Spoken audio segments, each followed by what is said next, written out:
Hello मेरे प्यारे बच्चों। हम लोग आज हिंदी का वर्कशीट करने वाले हैं जो कि कार्यपत्रक नंबर 43 रहेगा। वर्कशीट नंबर 43 12 तारीख का, ठीक है, 12 अक्टूबर। यहाँ पे आपको अपना नाम लिखना है, यहाँ पे क्लास टीचर का नाम लिखना है। संदर्भ है हमारा पाठ 13 के लिए मानवीय करुणा की दिव्य चमक। सर्वेश्वर दयाल सक्सेना जी इसके रचिता हैं, इनके लेखक हैं। क्षितिज भाग 2 का रहेगा, है ना। तो चलिए बच्चों, अब तक आप फादर कामिल बुल्के से तो परिचित हो ही चुके होंगे। अब आगे बढ़ते हुए लेखक ने उनके व्यक्तित्व के बारे में और बातें कही हैं। आइए उन्हें जानने की कोशिश करते हैं, है ना। इस तरह हमारे बीच से वह चला गया जो हम में से सबसे अधिक छायादार, फल फूल गंध से भरा और सबसे अलग, सबका होकर सबसे ऊंचाई पर मानवीय करुणा की दिव्य चमक में लहलहाता खड़ा था। ये बातें किनके बारे में हो रही हैं? कामिल बुल्के जी के बारे में। उनके बारे में ये कह रहे हैं कि वो सबसे अलग थे, सबसे ज़्यादा छायादार, फल फूल गंध से भरा और सबसे अलग, सबसे ऊंचाई पर थे, जिनके मन में करुणा की दिव्य चमक हमेशा लहलहाती रहती थी। और उनकी स्मृति मतलब कि उनकी याद हम सबके मन में अभी भी हैं। किसी यज्ञ की पवित्र आग की आंच की तरह आजीवन बनी रहेगी। मैं उस पवित्र ज्योति की याद में श्रद्धानत हूँ। ठीक है। उपरोक्त पंक्ति सर्वेश्वर दयाल सक्सेना जी ने फादर कामिल बुल्के को याद करते हुए उनके निधन के उपरांत लिखा है। इन पंक्तियों में फादर कामिल बुल्के के विराट व्यक्तित्व की झलक मिलती है ना। मीन्स उनका व्यक्तित्व कितना विराट था, कितना बड़ा था, उनके बारे में हम लोगों को पता चलता है। लेखक का मानना है कि जब तक राम कथा है, इस विदेशी भारतीय साधु को याद किया जाएगा।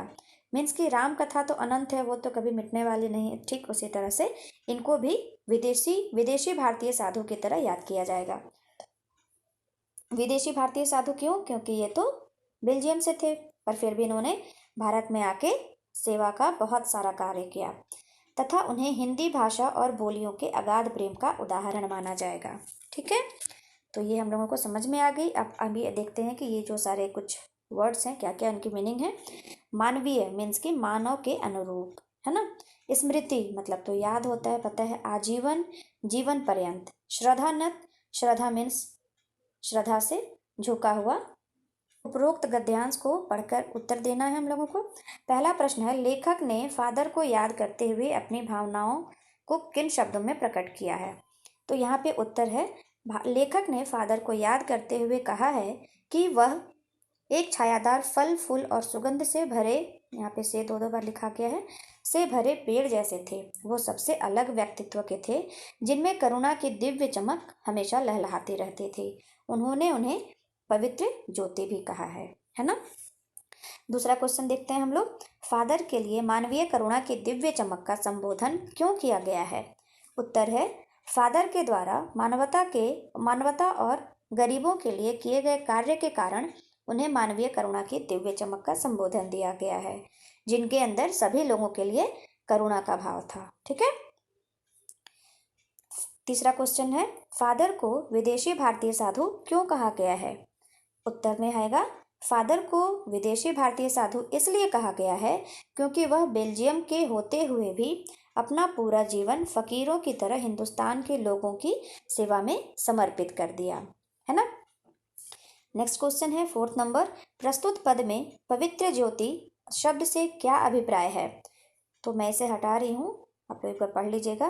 प्रस्तुत पद में पवित्र ज्योति का अभिप्राय फादर कामिल बुल्के के अनुकरणीय व्यक्तित्व से है, जिसमें उनके मन में सभी के लिए एक समान भावना थी या फिर एक समान करुणा की भावना थी। यहाँ पे आप करुणा ऐड कर लीजिएगा, एक समान करुणा की भावना थी। तो यहाँ पे हो गया हमारा 4th नंबर क्वेश्चन। फिर देखते हैं क्या है। कुछ ऐसे व्यक्तित्व हुए हैं जिनका जन्म भारत में हुआ, किंतु उन्होंने अपनी कर्म भूमि किसी और देश को बनाया। ऐसे व्यक्तियों की जानकारी एकत्रित कर सूची बनाइए और उनके कार्यों और योगदानों को लिखिए। तो पहला नंबर आता है, इसमें लिखना है कि जिनका जन्म तो भारत में हुआ है, लेकिन उन्होंने अपना काम जो है विदेश में किसी और देश में किया। ठीक है। तो अमर्त्य सेन जी को तो कौन नहीं जान रहा है। जन्म हुआ है शांति निकेतन बंगाल में। नोबेल पुरस्कार विजेता रहे हैं और ये हार्वर्ड विश्वविद्यालय के प्राध्यापक मीन्स के प्रिंसिपल भी रह चुके हैं, है ना। मतलब कि ये अमेरिका के नागरिक हो गए। सेकंड नंबर में आएंगी सुनीता विलियम्स। आप लोग कुछ भी नाम लिख सकते हो जिनका जन्म भारत में हुआ है लेकिन उन्होंने अपना काम विदेश में किया है। सुनीता विलियम्स जो कि गुजरात अहमदाबाद की थी और ये अमेरिकी अंतरिक्ष यात्री थी।